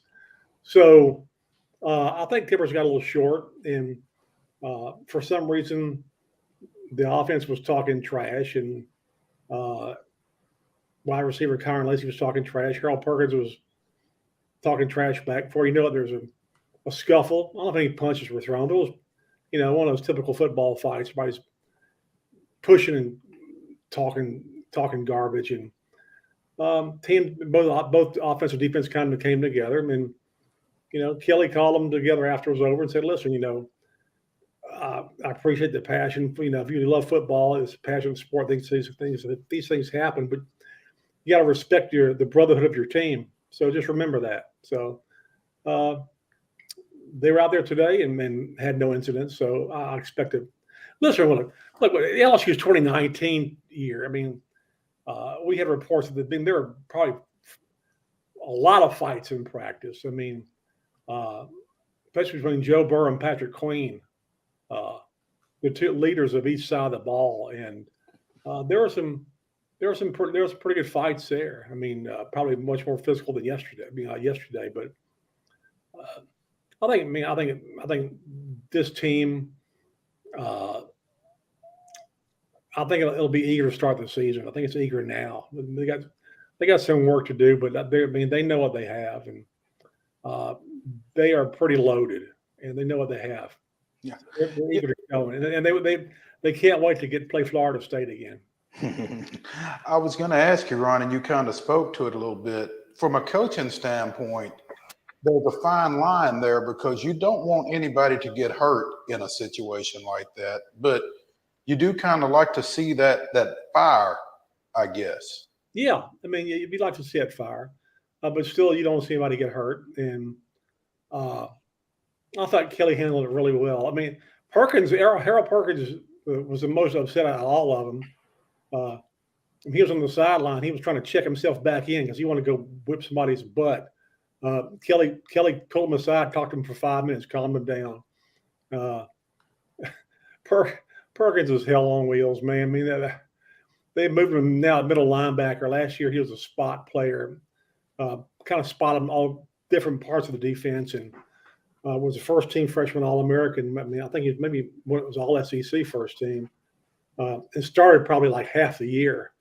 And they moved him middle linebacker now, and he's he's cleaning up at middle linebacker. Their linebacking core got a lot better in the offseason.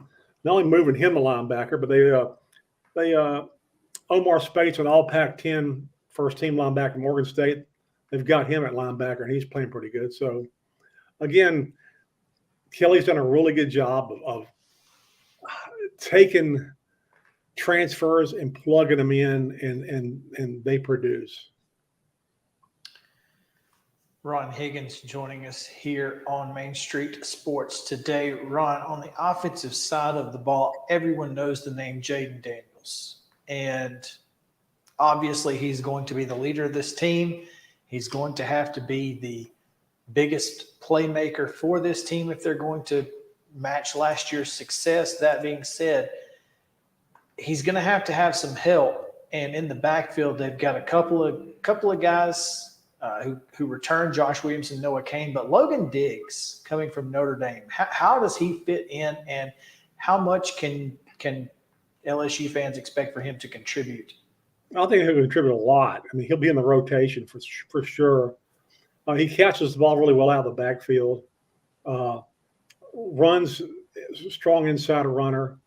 LSU's got a cast of thousands now at running back. I mean, they got Diggs, they got Josh Williams, who came as a walk-on, and every year you kept saying, well, yeah, and then they have Josh Williams, but he's become their most dependable back the last couple of years. Armani Goodwin, who's just an explosive back. He's had hamstring problems throughout his career, but when he's well, he gets through a hole quicker than anybody on this team. Again, you have Logan Diggs. Noah Kane really played well toward the end of last year, transferred from Penn State. He played well toward the end of last year. I think he ended up with 10 touchdowns for the year. And, of course, when you talk rushing attack, you're talking Jaden Daniels, who's the fastest quarterback LSU's ever had. Last year, the first glimpse we got of him in the scrimmage, the scrimmages, the quarterback starts running, the play's blown dead when you touch him. He had a 25-yard run the first time he ran the ball, bailing out of the pocket, because nobody could get a hand on him to blow before he blew it down. I'm like, okay, this will be interesting. And he's put a little bit of weight on him. He's still fast.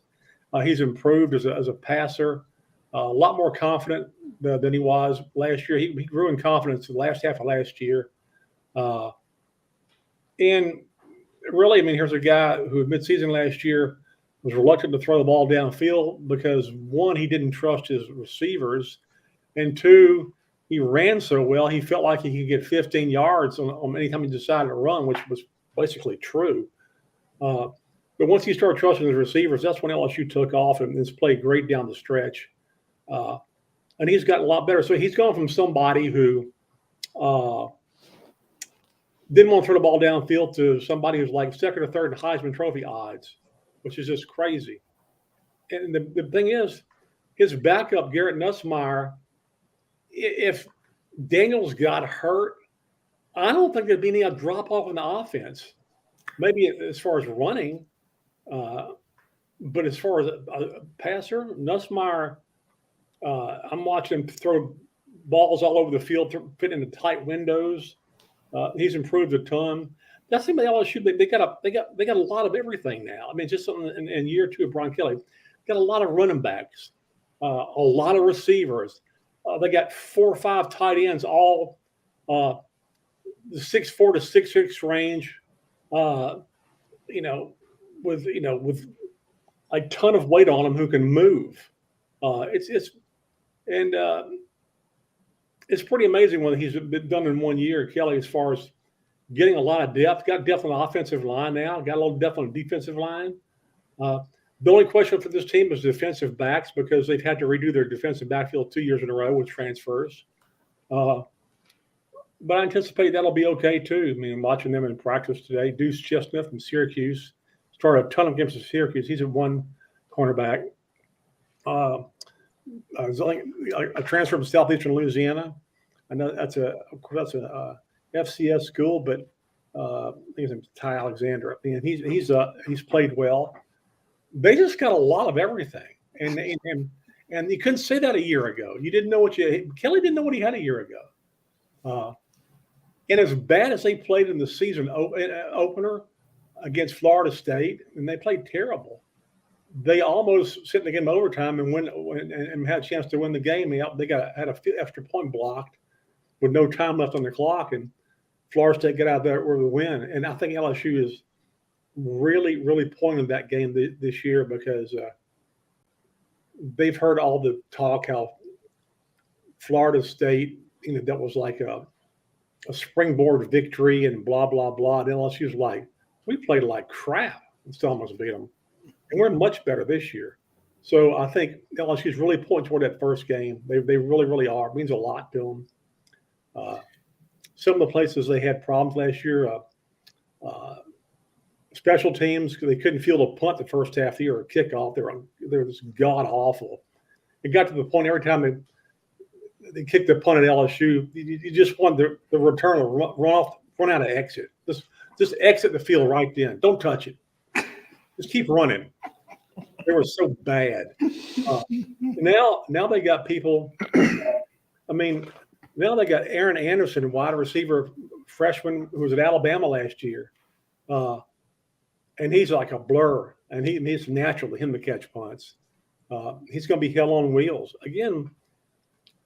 Kelly has been really good about identifying problems that he has to shore up in a hurry, and he finds the right transfer. I don't think he's hardly missed on anybody. He's got transfer in here. He got Jaden Daniels come in. He got Mekhi Wingo from Missouri, who became all SEC first team defensive lineman last year to replace Mason Smith after he got hurt. This year he got Omar Spates, the all Pac-10 linebacker, to come step in. It's pretty impressive. Darren Chestnut, the cornerback from Syracuse, it's pretty impressive how he identifies something and gets the guy, and the guy pretty much acclimates himself pretty quick. Ron Higgins at Ron Higg at HIGG on Twitter has a website, theronhiggins.com. Except no substitutes. The Ron Higgins. RonHiggins.com was taken. and one of my friends I worked with before Mobile, Tommy Hicks, his Twitter is the Tommy Hicks. So I thought, okay, I'll try the Ron Higgins. So it worked. So I'm on there and also do the Shreveport Bossier Journal. So yeah. So why not? Whoever owns RonHiggins.com is something. If you type it in, I hope so. It simply says, "Nothing to see here. Please move along." There you go. That's the story of my career. It just says coming soon, and that's it. The Ron Higgins, there's plenty to see there. But Ron, you talk about this Florida State game over in Orlando on Labor Day weekend. As you look at this LSU schedule, should they win that game, and they're certainly fired up to do so, you feel like there's a better than even chance of them being undefeated into Tuscaloosa first week of November. You would think, because they have Grambling. The first time I ever played Grambling. This was Grambling's first trip ever to Tiger Stadium. At Mississippi State with a new coach. Arkansas and Baton Rouge. They lost Arkansas 2 years ago. They want to get revenge on that. Ole Miss, which could be a problem in Oxford. It could be. And then they play at Missouri, and then they get to play Auburn and Baton Rouge, and then Army and Baton Rouge. Army comes to LSU for the first time. And then the week off and then Alabama. But LSU's schedule is set up where the back part is loaded with the home games. 1, 2, 3, 4, 5. 5 of their last 6 games are home. And their last 3 against Florida, Georgia State, and A&M. Yeah, and so it's again, they get through the first part, and there's some potential hazards there. I really think. Anytime LSU Ole Miss get together, anything can happen. Anything can happen, especially with Kiffin as coach, and his wide open offense. I mean, last year I think they jumped out on LSU pretty good. And LSU put like 35 straight points up. LSU was last year was an extremely resilient football team who came from behind. I mean, they were 10-4 last year. They could have easily lost 3 other games, but they came back and won games. I mean, they're very resilient, and it kind of speaks to the way Brian Kelly coaches. That they just you don't panic, you just keep playing, you stick with the plan, you trust what the coaches are saying, and it worked over and over again. I mean, they trailed Auburn by 17, won that. Let's see, I know they trailed somebody. Trailed Mississippi State by 13, won that. Trailed Ole Miss by 17, won that. And they're much better this year. I mean, much better. And that's why I guess there's that confidence there. I mean, I know they were voted number 5 in the coaches poll yesterday. I'd say that's fair. I thought it might be a little further back a little bit, but 5's fine. I mean, LSU's history of preseason polls, the higher they're voted, the worse they play. Of course, that's when Les Miles was head coach. I was going to say, there's a little different when there's a guy like Brian Kelly at the helm, would think. They hired an accomplished coach for the first time in their history. I mean, they hired a guy who knew what he was doing. I mean, even Nick Saban was unproven when they hired him out of Michigan State in 2000. He was unproven. Kelly's the most proven coach they've ever hired. And LSU's done a pretty good job lately of hiring coaches. I mean, when you go steal Kim Mulkey from Baylor, women's basketball, and you steal Brian Kelly from Notre Dame, and you get Jay Johnson, the coach at Arizona baseball, who was considered one of the up-and-coming best ones, they've done a really good job of hiring coaches lately. And when they hired Kelly, I think LSU's AD's quote was, "We hired a grown-up," and that's what they wanted. I mean, coming off, Ed Orgeron, who basically in his last year just did everything to get fired to collect the lotto ticket, and he did. So he can spend the rest of his life in beach bars with his shirt off, flexing and with billions in his bank account. So good for him. That's what he wanted to do. But they got a guy who has a plan, who knows how to build a program and maintain a program, and is a proven winner. And they're very happy with him. I was never hooked up on the. Anytime you hire a guy from another part of the country, there's always this. Oh, is he a cultural fit? You win anywhere. You're a cultural fit. Was Nick Saban a cultural fit when he came to LSU? Hell no. But he won. All of a sudden, he's one of us. And anywhere you go like that, you get a guy, but that person has to know what he's getting into. He has to understand that part of the country, and he has to have a good feel of it. And because especially when you are in Louisiana, and recruiting Louisiana is so important. Yeah, he understood that. I think, look, that's why Nick Saban came to LSU in 2000. I mean, he knew how hot Louisiana was as a recruiting ground. When a coach wants to make a coaching change, he wants to know, do I have the support of administration? Do I have great facilities? And is recruiting in that state pretty good? And Saban saw the stat of Louisiana usually leads the NFL per capita number of Louisiana-bred players. And he I might want to work it. Yeah. Seems like a good idea. So he called his agent, Jimmy Sexton, in Memphis, and Sexton called him a guy in New Orleans, Sean Toohey. And Sean Toohey knew Joe Dean for a long time. And that's how they got Nick Saban.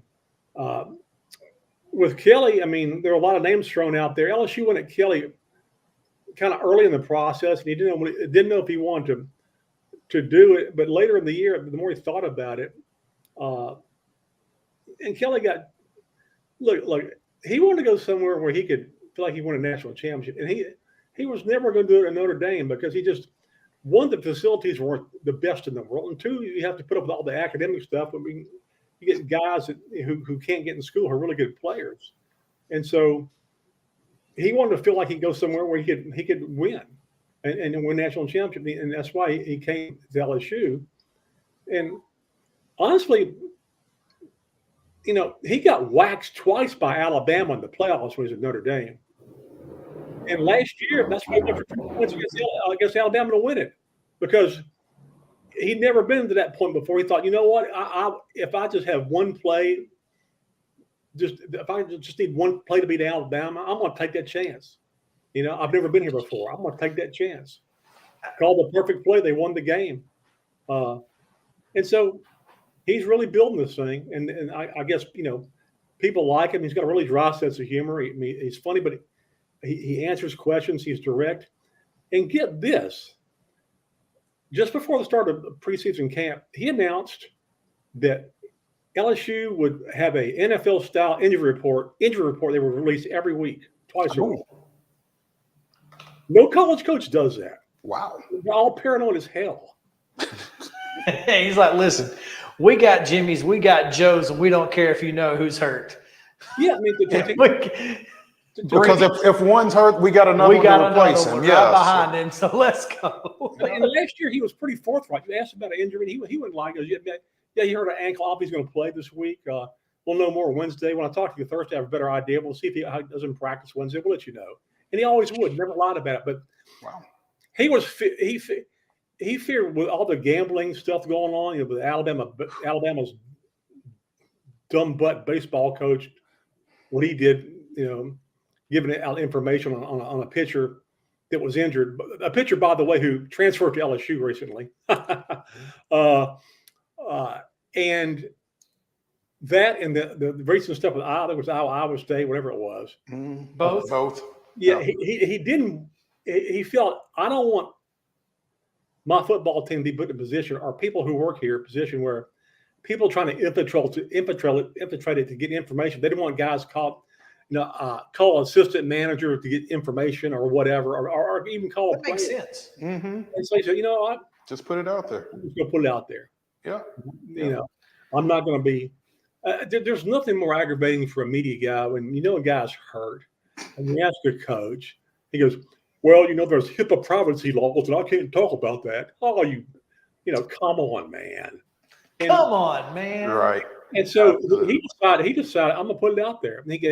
And when he announced it, he goes, I just, I don't know why it took so long for me to come to do this. This makes sense. It's easy. We'll tell you if it's probable, questionable. We'll tell you what part of the body's hurt. It's refreshing. Makes too much sense. It's very refreshing. It's refreshing when a coach tells you, we're going to allow you in 10 practices in the preseason so you can get a really good idea of what we're doing. And so you can put your offensive and defensive start lineups together. And when you do that, email me those, please. I appreciate it. Ron Higgins at Ron Higg, 2 G's on Twitter. You can find his website, theronhiggins.com. He's going to tell you everything you need to know about LSU football and more. And Ron, we appreciate you taking some time with us this afternoon.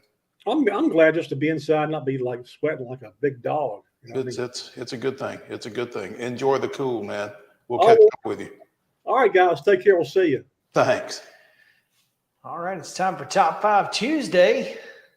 Top 5 sports brawls, fights, whatever you want to call them. Brought to you by Mid-South 5 Fitness at Steel Athletes on Instagram, STEEL Athletes, and steelathletes.com. We start, Mo. Go first. We'll let you go, then Justin. Justin, you there? Yes, sir. All right, let's go. I'm gonna slip back to the conversation we were having with our prior guest, Chip Walters, and I'm gonna put these two brawls together between Tennessee Tech and MTSU basketball.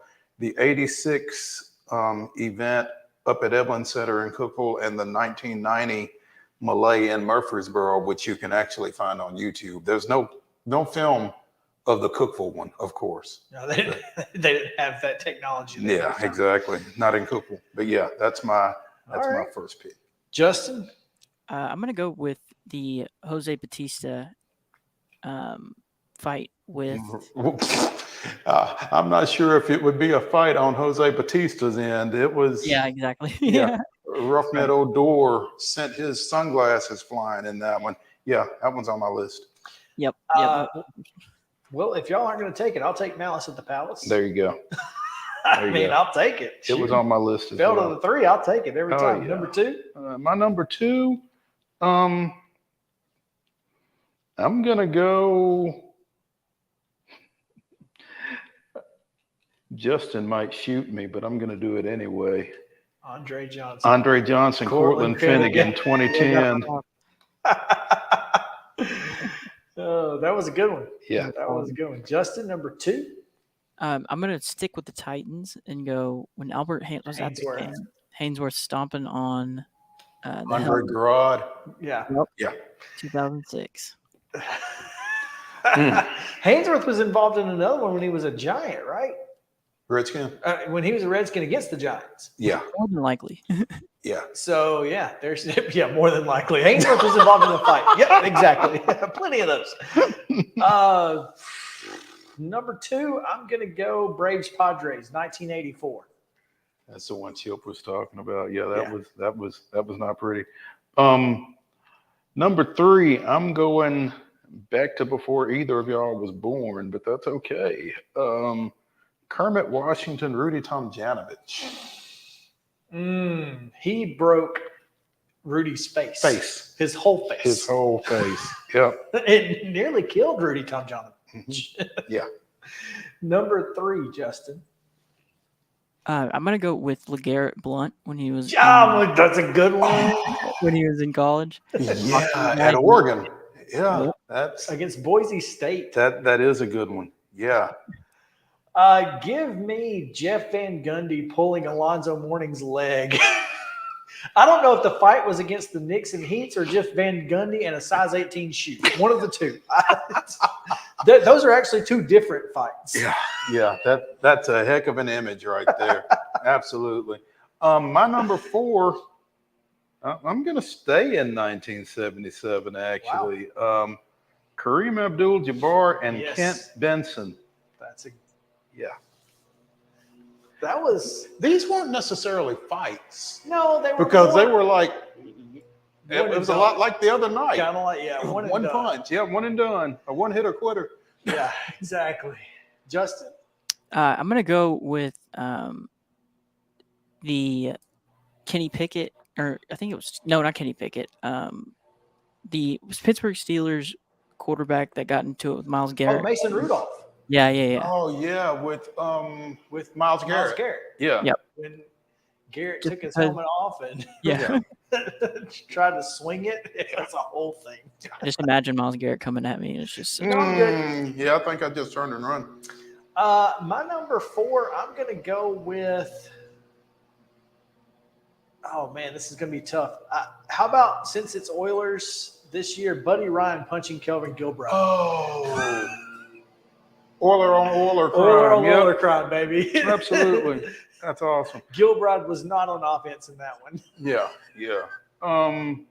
My number 5, I'm going 2003 Yankees Red Sox. Pedro Martinez pushing down. You almost Zimmer. didn't get that. Was the other one I was debating on. It was either Gilbride or Zimmer and Pedro. Yeah. Poor Don Zimmer just absolutely bull rushed.